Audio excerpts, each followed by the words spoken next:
মানবতার নামে সমাজ বিরোধী বিচারের নামে প্রহসন, ক্ষমতার নামে স্বার্থবাসী, উদারতার নামে ছোট। বলছিলাম মোতারাম হোসেনের কবিতা দুর্নীতি।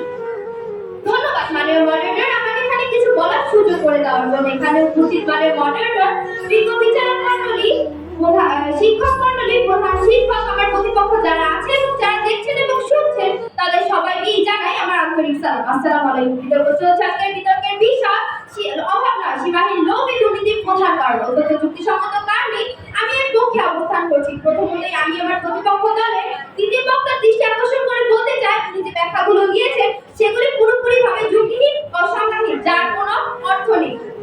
মানে মডারেটর, আমাদের দলের প্রথম ও দ্বিতীয় বক্তা অভাব নয়, লোভে যে দুর্নীতির প্রধান কারণ সেই বিষয়টি ব্যাখ্যা বিশ্লেষণ করে গিয়েছে। এখন আমি এবং আমার দলনেতা পুরোপুরিভাবে প্রমাণ করে যাব অভাব নয়, লোভই দুর্নীতির প্রধান কারণ। মানে মডারেটর, আমি ধরেই নিলাম অভাবের কারণে দুর্নীতি হয়, কিন্তু অভাবের কারণে বেশি দুর্নীতি হয় না, বরং যা দুর্নীতি হচ্ছে তা সব লোভের কারণেই হচ্ছে। মানে মডারেটর, গত কয়েক মাস ধরে দুর্নীতির খবরই প্রাধান্য পাচ্ছে বিভিন্ন সংবাদপত্রে।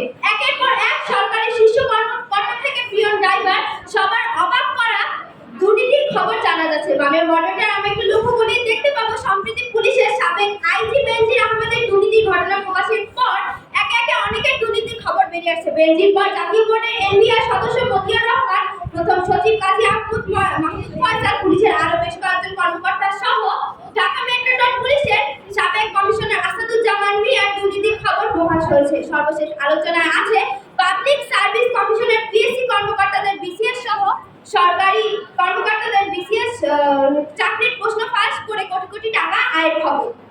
মানে মডারেটর, বেপরোয়া অনিয়ম দুর্নীতির মাধ্যমে গত 16 বছর ধরে শত শত কোটি টাকা আয় করলেও সাবেক এমপি আমির হোসেন আমু সম্পদের সন্ধান মেলেনি। ব্যাংক ব্যবস্থাপনার তেমন একটি ভরসা ছিল না তার, তাই বস্তায় বস্তায় টাকা রাখতে নিজ বাড়িতে, যার প্রমাণ মেলে গত 5ই আগস্ট তার সর্বশেষ চালানের 5 কোটি টাকা 5ই আগস্ট রাতে উদ্ধার হয় জালকাঠি শহরের রুনাঞ্চল রোডে থাকা সাবেক এই মন্ত্রীর বাসভবন থেকে। ওই ঘটনায় সেফ একটি কিউটার মাধ্যমে তার চাকরি সব সেক্টর থেকে পার্সেন্টেজ আদায় করতেন আমু। মানে মডারেটর, দীর্ঘ 16 বছর ধরে এমপি থাকা সত্ত্বেও তিনি দুর্নীতি বন্ধ করেননি, যার একমাত্র কারণ লোভ। মানে মডারেটর, বাংলাদেশে তো 3-4 জন লোক অভাবে নয় বা গরিব নয়, আছে শয় শয় হাজার হাজার মানুষ। কেউ রিক্সা চালায়, কেউ অটো চালায়, কেউ ভিক্ষা করে, কেউ মুচি। তারা কেন দুর্নীতি করে না? প্রশ্ন রেখে দিলাম, আশা করি উত্তর পাবো। ধন্যবাদ।